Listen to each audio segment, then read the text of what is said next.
having us. I am Justin, and this is my wife, Zenae.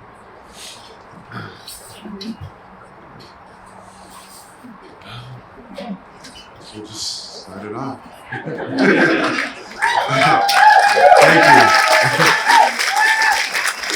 you.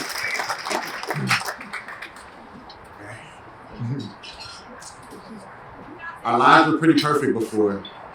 That's the crazy thing. Everything was good. To start, me and Zenae met on a blind date. So one day we took a road trip and ended in Las Vegas, and we came back married.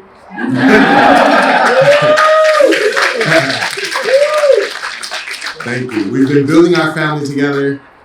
We've been building our lives together as a blended family ever since. We've even bought our first home in Bakersfield, California. For the past 2.5 years, we've been actively trying to have a child, but it became overwhelming, so we decided to do something else, just enjoy each other.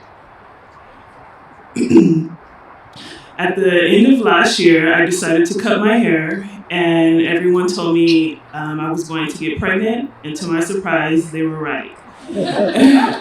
In March, we found out we were pregnant, and we were due in November, and we were so excited. We decided we wanted to have a home birth, so we found a doula, we found a midwife, and everything was great. When I went for my first ultrasound, due to COVID, Justin couldn't come with me, and I was a bit nervous. When the ultra tech came in and saw me, she asked me how far along I was, and I told her that I was 10 weeks, and the look on her face, she was like, yeah, I was lying. When she finished the ultrasound, she asked me to call my husband immediately, so I did.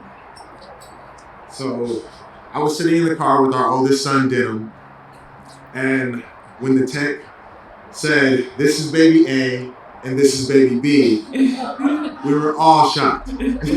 Everyone.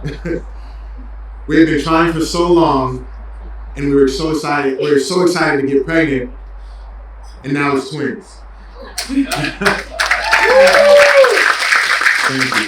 The highlight of our pregnancy was the gender reveal. Everyone was so excited.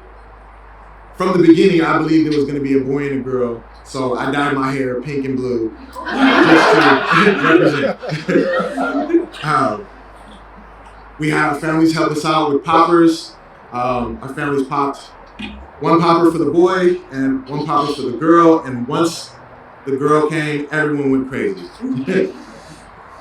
We chose the name Ezra for our son and Sage for our daughter. Because we were having twins, we decided to we had to go to a specialist, and we could no longer have a midwife.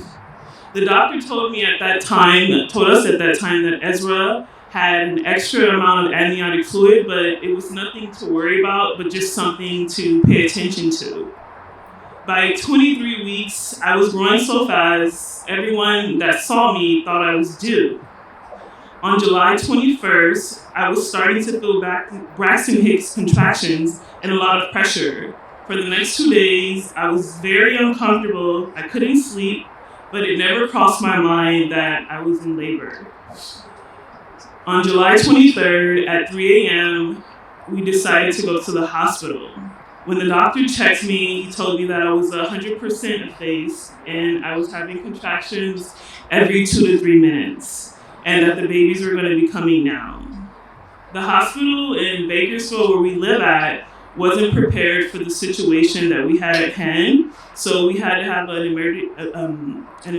emergency medical transfer to UCLA Los Angeles.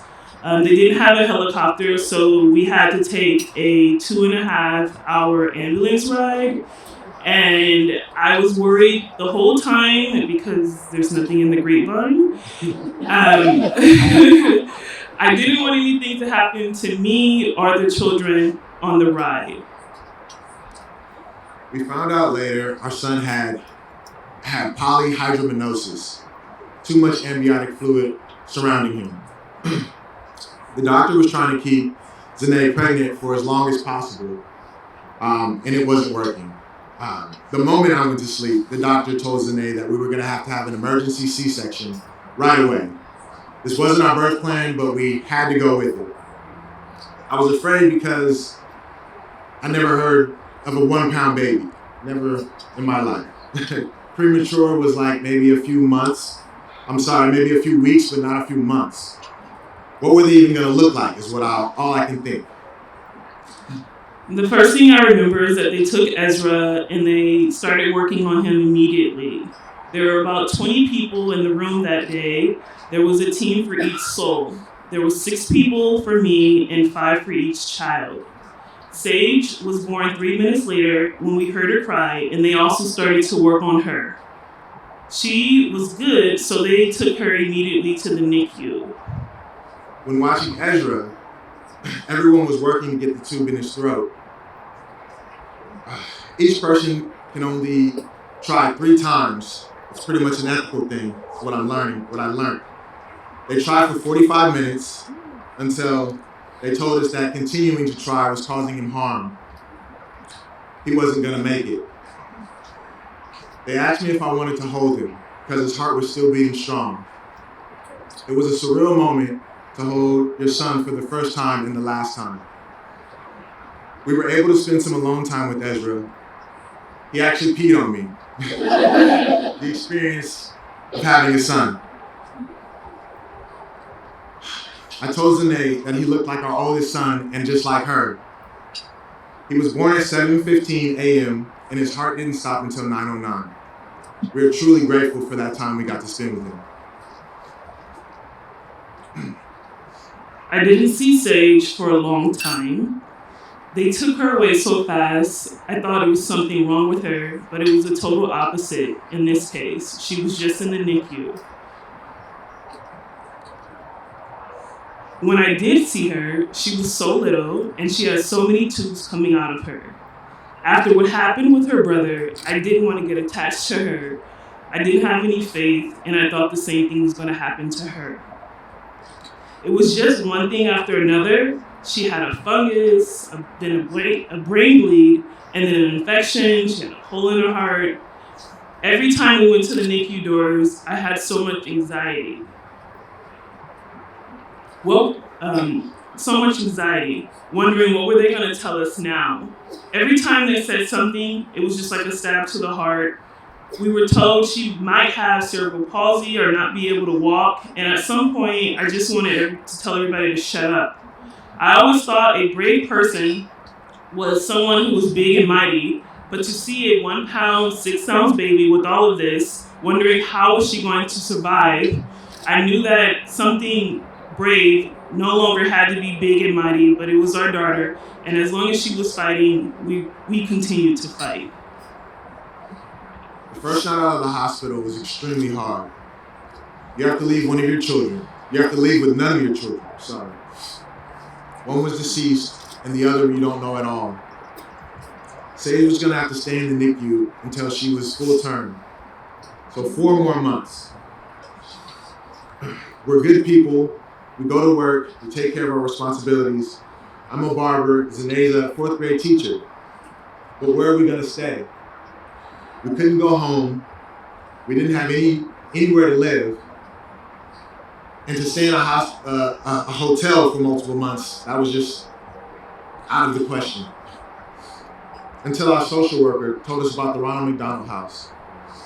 I'd never heard of it before, but only seeing logos and things in gas stations. I never knew anyone that stayed there.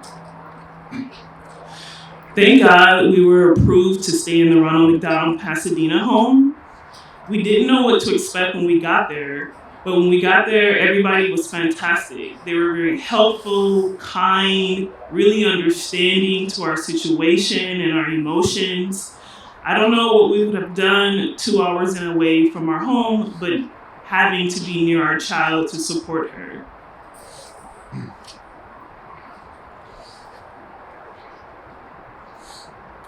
At first, we thought we'd be at the hospital for 5 days. We had no clothes, anything. Staying here, being able to do laundry, cook, eat, the freedom to go to the NICU whenever we want, it's really been a blessing to have that convenience. There's no pressure here. It's really a place that has supported us and our family. People offer us breakfast, lunch, and dinner. There are even activities, as Mara was saying. We participated in the art night and painted with other families outside. We met with the family support service team. Isabella was great. You feel a lot of things, but you don't talk about them. And to hear yourself talk about them and hear them out loud, it really makes a difference. So we really appreciate that service. Sometimes I feel like we're getting too comfortable. Doing laundry in our pajamas or making a bowl of cereal. But we need to relax. We need that time to rest for our child. Sometimes I hate leaving stage in the NICU. But again, we need to sleep and recharge. Here at the Ronald McDonald House, we just get to go outside in the backyard. It's quiet, it's peaceful, get to clear our mind, step away from the world and reality, not have to answer people asking you questions when you really feel horrible, you know? Now, our daughter is 36 weeks as of this weekend. That's her gestation age.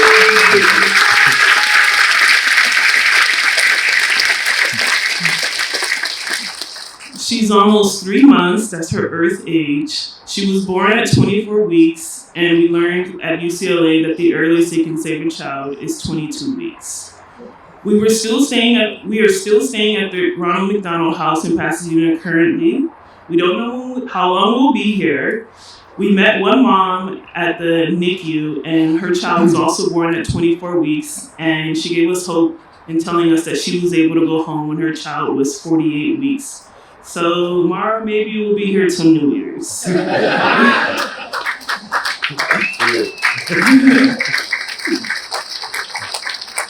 Our daughter is doing amazing. She went from having 4 PICC lines and all these machines to now just a feeding tube and a breathing tube in her nose.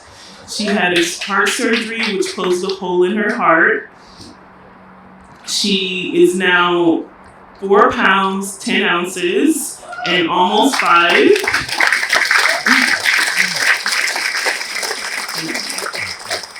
She was a part of the 1 pound club for a very long time, and we were excited for 2 pounds, but we're very excited for 5 now.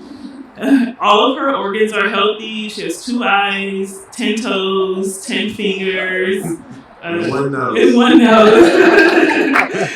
And these are the things that we're very happy about right now. I'm in love with her. I never thought I would be a girl mom. I always thought I would be a boy mom only. But she's so lovely. And right now we're just waiting for her to continue to grow. And we appreciate all the roles and double chins that we can get.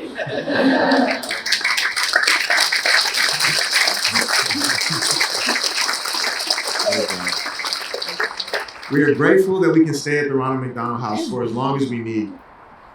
We can't work right now, so it's a huge relief. Now that we're here, we're connected to thousands of people.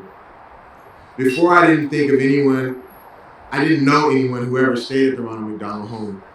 But now that I talk to family and friends, we find out that few people have for a month, a week, and it's just inspiring to know that it's been around that long. Sometimes people can think people with certain incomes need to be in this place. But our lives took a total U-turn, and we went from being excited and so happy to not knowing what we're going to do next.